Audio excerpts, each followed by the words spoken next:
एक बहुत बड़ी पैन इंडिया मूवी जिसमें मेन एक्टर रामचरण, जानवी कपूर हैं, पेड्डी नाम से, वो आज थिएटर्स में रिलीज हुई, जिसको लेकर आप कितने एक्साइटेड थे डेफिनेटली कमेंट सेक्शन में बताना। अगर आपको नहीं पता ये क्या मूवी है, कौन सी मूवी है, तो इसका ट्रेलर जाके चेक करो, जिससे आपको आइडिया लग जाएगा कि ये मूवी किस बारे में है। मुझे पर्सनली उसका ट्रेलर ज्यादा पसंद नहीं आया था क्योंकि काफी सारी चीजें दिखा दी थी उसके अंदर, लेकिन आज ये पूरी पिक्चर देखने के बाद रियलाइज हुआ कि इसका जो कोर सब्जेक्ट है वो तो बताया ही नहीं। आंध्र प्रदेश के अंदर विजयनगर शायद नाम था, एक डिसेंट साइज का गांव या छोटा शहर कह लो, वहां पर कुछ लोग दिहाड़ी मजदूरी करते हैं, काफी दूर से ट्रैवल करते हैं क्योंकि उनका जो कस्बा एक बहुत ही स्मॉल प्लेस पहाड़ों के ऊपर है जिसका कोई नाम नहीं है, गवर्नमेंट रिकॉर्ड्स में ऑफिशियली कहीं मेंशन नहीं किया है। उसके ठीक सामने से रेलवे लाइन तो जाती है लेकिन ट्रेन रुकती नहीं। इन सारे फैक्टर्स के कारण लोग इन दिहाड़ी मजदूरों को अपने से छोटा समझते हैं। एक्टर रामचरण का जो कैरेक्टर है इस मूवी के अंदर, पेड्डी नाम है उसका, वो भी इसी प्लेस से बिलोंग करता है। रोज रोज का ये डिस्क्रिमिनेशन है ना, एक तरीके से आदत बन चुकी है, बट कुछ घटना होने के बाद पेड्डी डिसाइड करता है कि मैं इस गांव में ट्रेन रुकवा के रहूंगा, गांव को पहचान दिला के रहूंगा। और वो ये कैसे करेगा?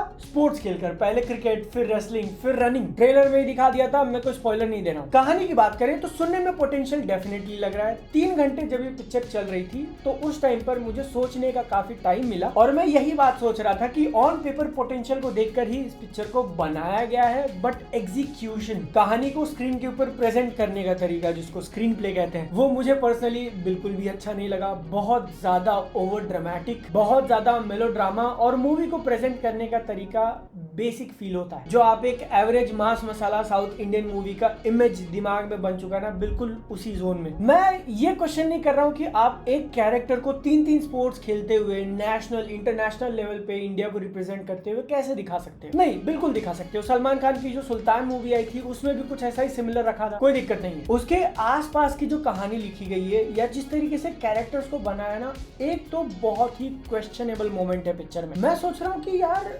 ये दिखा कैसे रहे हो आप। जानवी कपूर का जो कैरेक्टर है वो एक लोकल पॉलिटिशियन की बेटी होती है, एकदम बिंदास रैली में भाषण दे रही है वो, और वहां पर पेड्डी कैरेक्टर दूर से एकदम घूरे जा रहा है, घूर घूर के डिस्क्राइब कर रहा है कि बदन कैसा है, और वो भी यहाँ से नीचे। एक अच्छे खासे टाइम तक क्रीप वाली हरकतें करने के बाद रात को वो सीधा घर में घुस जाता है। यहाँ पर वो लड़की उसको जानती नहीं है, he is a complete stranger, लेकिन बत्ती जाते ही पेड्डी उसको पकड़ता है और अपने पास खींच लेता है, और इसी में दोनों का ये हो गया। आगे चल के ये मूवी उसको जस्टिफाई भी करती है। पेड्डी कहता है कि हम गांव वालों का प्यार करने का तरीका ही ऐसा है। इट इज सो रॉन्ग, क्योंकि यही हरकतें मास मसाला मूवी के अंदर गुंडे लोग करते हैं और फिर उन गुंडों को रोकने के लिए हीरो आता है। लेकिन क्योंकि अब मूवी की मेन कहानी स्पोर्ट्स के अराउंड और गांव को रिकॉग्निशन दिलाने के अराउंड है, तो पहले हाफ में सेट किए हुए कैरेक्टर्स, जानवी कपूर ले लो या फिर दिव्येंदु ले लो, मुन्ना भैया, वो बाद में ऑलमोस्ट नॉन एग्जिस्टेंट। तो मूवी का स्क्रीन प्ले और ये जो कुछ इंसिडेंट लिखे ना, वो डेफिनेटली पेड्डी मूवी को नेगेटिव जोन में लेके जाते हैं। फिर बात आ गई इसके विजुअल्स की, तो जब रियल चीज, रियल लोकेशन अपने को दिखा रहे हैं तो वो अच्छे हैं, लेकिन अच्छे खासे अमाउंट में डिजिटल बैकग्राउंड नोटिस हो जाएगा। कहां पर ग्रीन स्क्रीन, ब्लू स्क्रीन और कहां पर रियल में शूट किया है, डिफरेंस क्लियरली समझ में आता है। बहुत ज्यादा बुरा या एकदम ही ज्यादा नकली नहीं है ऐसा कहूंगा मैं, बट फिर भी वो नोटिसेबल है। इसका बैकग्राउंड म्यूजिक को पॉजिटिव साइड में रखा जाएगा, और रामचरण का परफॉर्मेंस भी, क्योंकि उनकी कमिटमेंट फील होती है, उन्होंने इस रोल में एकदम पूरा अपने आप को झोंक दिया ऐसा लगता है। बस मूवी का बाकी डिपार्टमेंट उस हिसाब से स्टेप अप नहीं कर पाता। गानों का ट्यून थोड़ा बहुत कैची, थोड़ा बहुत इंटरेस्टिंग है, बट हिंदी डब में जो लिरिक्स लगाए हैं उसके कारण उतना मजा नहीं आया, और कभी कभी मूवी के बीच में गाना आ गया तो मुझे ऐसा मन करने लगा कि मैं अपना फोन चला लेता हूं। तो